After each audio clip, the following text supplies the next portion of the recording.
Good morning viewers, आप सब कैसे हैं? मैं बहुत अच्छा हूँ, होप करता हूँ आप भी बहुत अच्छे होंगे। हाजिर हूँ मैं अपने नए व्लॉग के साथ में। और आज हमारा जो टॉपिक है बहुत ही इंपॉर्टेंट टॉपिक है और बहुत ही मीनिंगफुल टॉपिक है। मीनिंगफुल टॉपिक इस सेंस में है कि जो लोग ब्रीडिंग करते हैं, जो लोग अपने नाम को फ्लरिश करना चाहते हैं, वो चाहते हैं कि ब्रीडिंग में वो बहुत अच्छा कर सके। ऐसे केसेस के अंदर हमें क्या क्या छोटे छोटे पॉइंट्स ध्यान में रखने चाहिए जब हम अपना स्टड डॉग चूज करते हैं या फिर हम अपनी ब्रूड फीमेल यानी ब्रीडिंग फीमेल चूज करते हैं।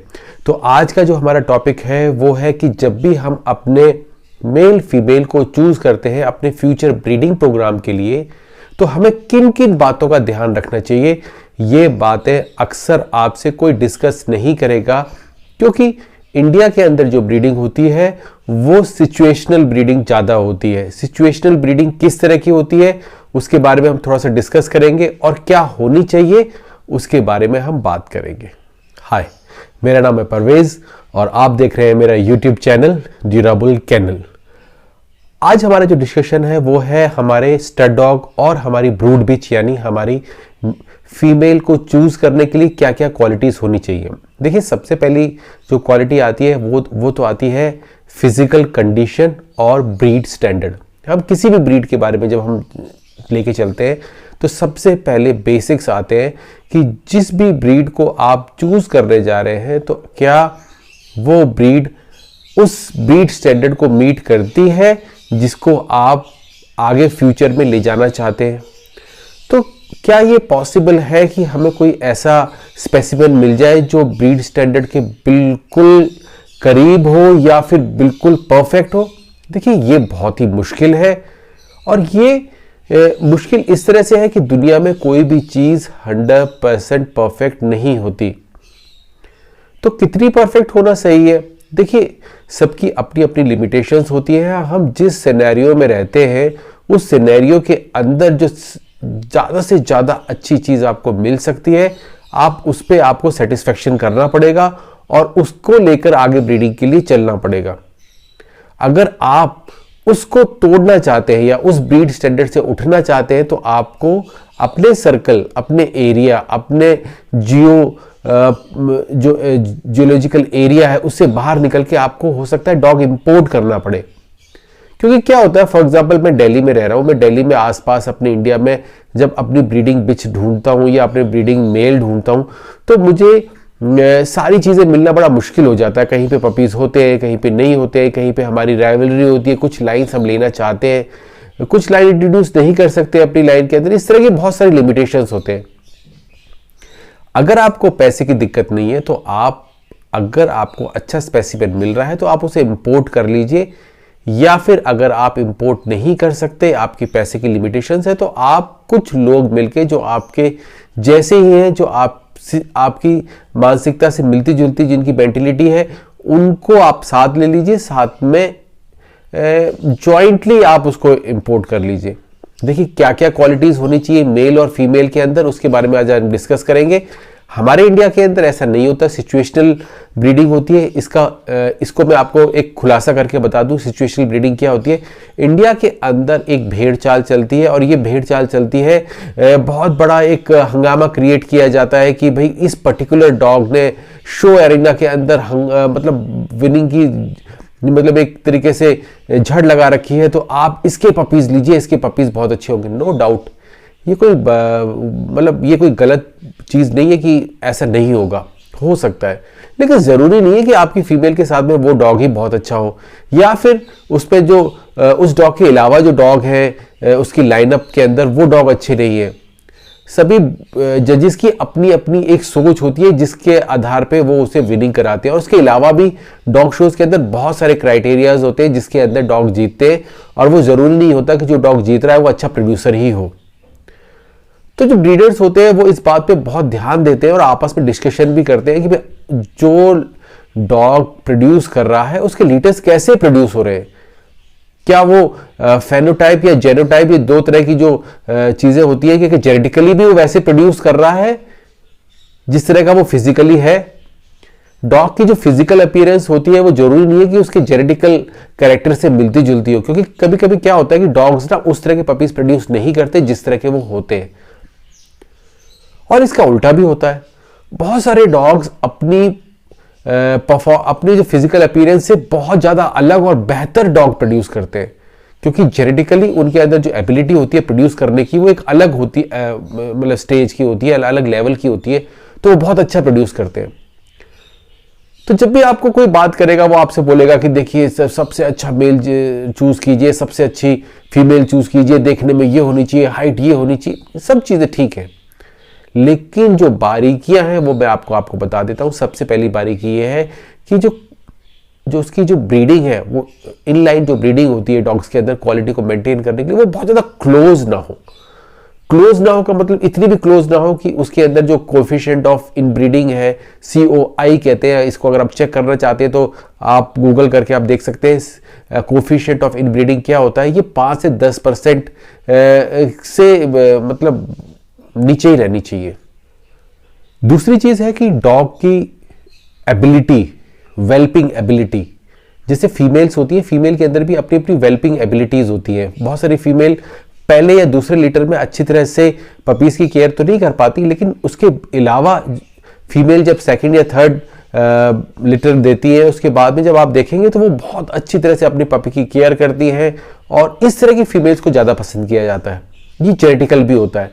तो आप ऐसी फीमेल्स को देखें जो अपने लिटर को बहुत अच्छी तरह से तैयार करती है, बहुत अच्छी तरह से अटैच होती है, उनके अंदर एबिलिटी होती है अपने लिटर को रेज करने की। जो तीसरी चीज जो हमने देखनी चाहिए वो मेल और फीमेल के अंदर देखनी चाहिए कि वो अपनी क्वालिटी किस तरह से थ्रो कर रहा है। और ये पहली या दूसरी मीटिंग से पता नहीं चलता, ये तब पता चलता है कि जब उसका लिटर 6 महीने 1 साल का होने वाला होता है, तब पता चलता है कि ये डॉग किस तरह की क्वालिटी थ्रो कर रहा है। दूसरी चीज जो डॉग में देखनी चाहिए कि वो कितना नेचुरली मेट करता है, या उसकी इंस्टिंक्ट कैसी है मेट करने की। मैंने ये देखा है कि जो डॉग बहुत अच्छे से मेट करते हैं, या फिर उनके अंदर जो एबिलिटी होती है मेट करने की अच्छी होती है, जो जो जो, जो बहुत ज्यादा ड्रिवन होते हैं मेटिंग करने के लिए, ऐसे डॉग के जो पपीज प्रोड्यूस होते हैं उनके अंदर भी वैसी ही एबिलिटी आती है। तो इसका मतलब अगर आप मेल में देखें तो उसकी एबिलिटी प्रोड्यूस करने की वो अच्छी होनी चाहिए, और उसकी ईगरनेस मेटिंग करने की अच्छी होनी चाहिए, मतलब नॉर्मल से ज्यादा अच्छी होनी चाहिए। अगर ऐसे आप डॉग से मेट करवाते हैं अपने डॉग को, अपनी फीमेल को, तो उसके अंदर जो पपीज आने का जो चांसेस रहते हैं उसके अंदर भी और अच्छी क्वालिटीज आने की चांसेस रहते हैं। उसी तरह से फीमेल भी, ऐसी फीमेल्स जब वो प्रोड्यूस करती हैं और अच्छी नंबर ऑफ मतलब पपीज प्रोड्यूस करती हैं, और उनकी जो साइकिल है, हीट साइकिल रेगुलर होती है, हर बार अच्छे पपीज प्रोड्यूस करती है और अपने पपीज को केयर करती है, ऐसी फीमेल चूज की जाती है। यानी ऐसी फीमेल जिनकी हार्मोनल स्टेबिलिटी बहुत अच्छी होती है। तीसरी चीज, डॉग का बीमार पड़ना, ability to survive in diverse conditions, ये चीज भी बहुत देखी जाती है। मैंने अक्सर देखा है कि बहुत सारे ब्रीडर्स इस बात का ख्याल रखते हैं कि डॉग कितना अच्छी तरह से अडॉप्ट करता है और कितने दिनों तक मतलब वो बिना वेट के पास जाए रह सकता है। आपको यकीन नहीं होगा कि बहुत सारे डॉग्स तो ऐसे भी हैं जो कई जनरेशन से वेट्स के पास नहीं गए। वो छोटे मोटे जो कंडीशनल जो इस तरह की जो झटके होते हैं वो झेल जाते हैं। ऐसी एबिलिटी जिसके अंदर डॉग वेट के पास नहीं जाता, उसका इम्यून सिस्टम स्ट्रांग है, वो अलग अलग बीमारियों को और उसको झेल सकता है। ऐसी कंडीशन के अंदर जो डॉग बहुत अच्छा परफॉर्म करते हैं उनको आगे ब्रीडिंग के लिए यूज किया जाता है, और ये बहुत अच्छी बात है। इसी तरह से फीमेल्स के अंदर भी ये होता है कि जो फीमेल्स अपनी हीट साइकिल को मेंटेन रखती हैं, हेल्दी रहती हैं और आगे लीटर कांस्टेंट लीटर्स प्रोड्यूस करती हैं, ऐसी फीमेल्स को भी ब्रीडिंग साइकिल में रखा जाता है ताकि वो आने वाली जनरेशंस को ये क्वालिटी पास कर सके। डॉग्स और फीमेल्स के अंदर कुछ के अंदर बहुत ज्यादा ऐसी इंस्टिंक्ट्स होती हैं जो इंस्टिंक्ट्स नेचुरल नहीं होती, यानी ब्रीड के साथ में मैच नहीं करती।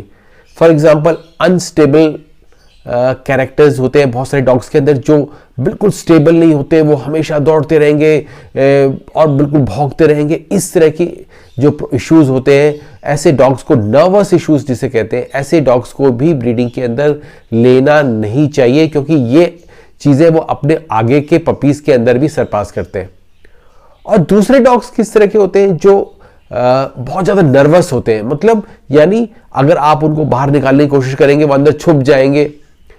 ये पपीज़ के साथ अक्सर होता है नॉर्मली जब हम उसको सोशलाइज नहीं कराते। मैं उनकी बात नहीं कर रहा हूँ, मैं डॉग्स की, एडल्ट डॉग्स की बात कर रहा हूँ, जो आपने देखा भी होगा कि बाहर निकालेंगे तो बहुत शाई फील करेंगे, चलेंगे नहीं, बिल्कुल सोशलाइज कराने के बाद की भी बात कर रहा हूँ। अगर आप सोशलाइज नहीं करा रहे हैं ये आपकी गलती है, लेकिन अगर सोशलाइज करा देते हैं उसके बाद भी अगर आप उसको ले जाते हैं और वो सोशल नहीं हो पाता या फिर ओवर एग्रेसिव है, ऐसे डॉग्स को भी हम ब्रीडिंग में शामिल नहीं करते। क्यों? क्योंकि ये आगे चल के दिक्कत करते हैं और ऐसे ही नर्वस पपीज प्रोड्यूस करते हैं।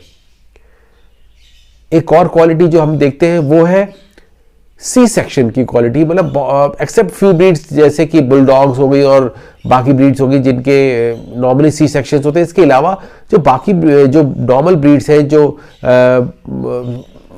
जाइंट है या मीडियम साइज की ब्रीड्स हैं, जो प्रोपोर्शनेट पे सही है, बहुत बड़े हेड नहीं है, ऐसी ब्रीड के अंदर अगर कोई फीमेल बार बार सी सेक्शन में जा रही है तो ब्रीडर्स ऐसे फीमेल्स के पपीज को लेना पसंद नहीं करते अपने ब्रीडिंग प्रोग्राम में। क्यों? क्योंकि ऐसी फीमेल हो सकता है कि आगे चल के भी ऐसी फीमेल्स प्रोड्यूस करें जो सी सेक्शन में जाए। क्योंकि क्या होता है कि जब पपीज बाहर निकल रहा होता है तो जो उसका जो रीजन होता है, पेल्विक रीजन होता है, वहां पे अगर सही से ओपनिंग नहीं है, यानी कि उसकी पॉइंट का साइज बड़ा नहीं होता है, उसके अंदर हार्मोन्स का बैलेंस नहीं है और हमेशा सी सेक्शन में जाती है, तो इसके चांसेस रहते हैं कि वो अपने जो पपीज प्रोड्यूस करेगी वो भी इस तरह के पपीज हो सकते हैं। तो ये बहुत बड़ा दिक्कत हो जाती है। इस ऐसी फीमेल्स को भी प्रोड्यूस करने के बावजूद भी ऐसे पपीज को पेट के तौर पे तो रखा जाता है, लेकिन आगे चल के ब्रीडिंग के लिए अगर आप रखेंगे तो आपको दिक्कत होगी।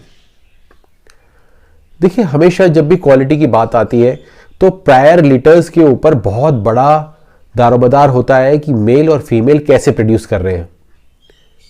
ये अच्छा और बुरा दोनों तरह से हो सकता है कि बहुत सारे मेल ऐसे होते हैं वो बहुत ज्यादा डोमिनेटिंग होते हैं, वो अपने कलर्स को थ्रो करते हैं, अपने हेड्स को थ्रो करते हैं, अपने टाइप को थ्रो करते हैं, मतलब वो ऐसा प्रोड्यूस करते हैं। फॉर एग्जाम्पल, मैंने ऐसे भी डॉग देखे हैं जो लिटर के अंदर रेड कलर का मेल है और लाइट फॉन कलर की फीमेल है और पपी सारे रेड आ रहे हैं, सारे हेड जो है मेल टाइप आ रहे हैं। मेल का हेड बहुत ब्यूटीफुल है। इसका मतलब क्या है कि ऐसे मेल वहां यूज किए जा सकते हैं कि जहां पे फीमेल्स के हेड बहुत ज्यादा अच्छी क्वालिटी के नहीं है, या फिर हम चाहते हैं कि उसकी हेड क्वालिटी या कोट क्वालिटी को चेंज कर दे। तो अगर ऐसे मेल्स को आप यूज करेंगे जो अपने जेनेटिक्स को बहुत स्ट्रांग रखते हैं और बहुत ज्यादा अच्छी तरह से पपीज में थ्रो करते हैं, ऐसे डॉग्स को हम यूज करना पसंद करते हैं। लेकिन कभी कभी इसका उल्टा भी होता है कि बहुत सारे डॉग्स बहुत अच्छे होते हैं फिजिकली, लेकिन जब बात प्रोड्यूस करने की आती है तो वो अपनी क्वालिटी प्रोड्यूस नहीं करते। ऐसे डॉग्स को हम पसंद नहीं करते जो अपनी क्वालिटी प्रोड्यूस नहीं करते। इसी तरह से फीमेल्स का भी होता है। अगर फीमेल बहुत अच्छी क्वालिटी की है और वो अपने पपीज के अंदर अपनी क्वालिटीज को प्रोड्यूस करती है या अपनी डालती है, मैक्सिमम क्वालिटी वो फीमेल अपने टाइप की डाल रही है, तो ऐसे पपीज के अंदर भी मतलब हम चाहते हैं कि ऐसे फीमेल के लिटर को लें ताकि हम उसकी जो फीमेल के जो पपीज आएंगे उनके अंदर भी ये क्वालिटी होगी कि उनके स्ट्रांग जीन्स होंगे, वो अपने आने वाली जनरेशन में क्वालिटी को थ्रो कर सके। इसके अलावा भी बहुत सारे साइलेंट फीचर्स हैं जिनको हमें ध्यान में रखना चाहिए मेल और फीमेल को चूज करते टाइम, ताकि आप ऐसे मेल और फीमेल को चूज कर पाए जो आगे चल के बहुत अच्छा प्रोड्यूस कर सके, आपका नाम कर सके।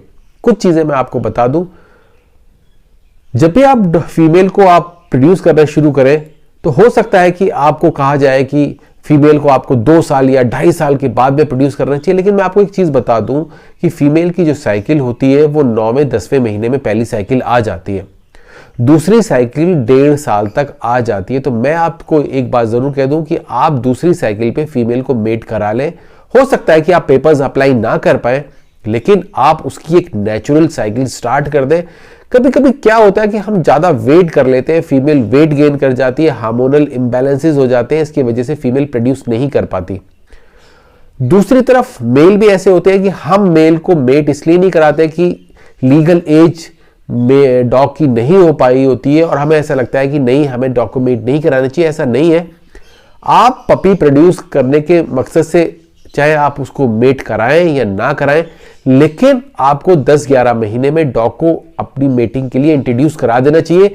ये एक स्टेप बाय स्टेप ट्रेनिंग होती है स्टड डॉग्स के लिए और ब्रीडर्स जानते होंगे इस बात को कि अगर आपने राइट एज के अंदर डॉग को इंट्रोड्यूस नहीं कराया तो आने वाले टाइम में डॉग मेटिंग शाई हो सकते हैं, वो शर्मा सकते हैं, वो ज्यादा इंटरेस्ट नहीं ले सकते, वो डर सकते हैं।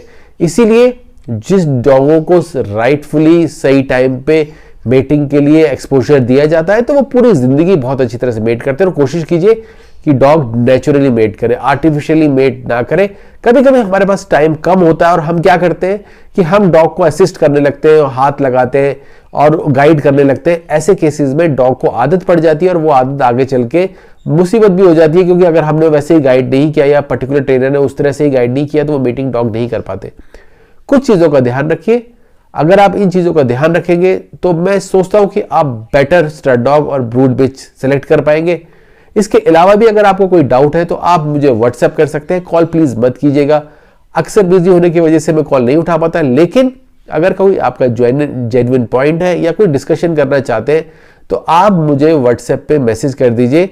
मैं आपके क्वेश्चंस का जवाब जल्द से जल्द देने की पूरी कोशिश करता हूं। होप ये वीडियो आपको इन्फॉर्मेटिव लगा होगा। अगर आपको पसंद आया हो तो प्लीज इसे लाइक शेयर सब्सक्राइब जरूर कीजिए। Thank you for watching me. Have a good day.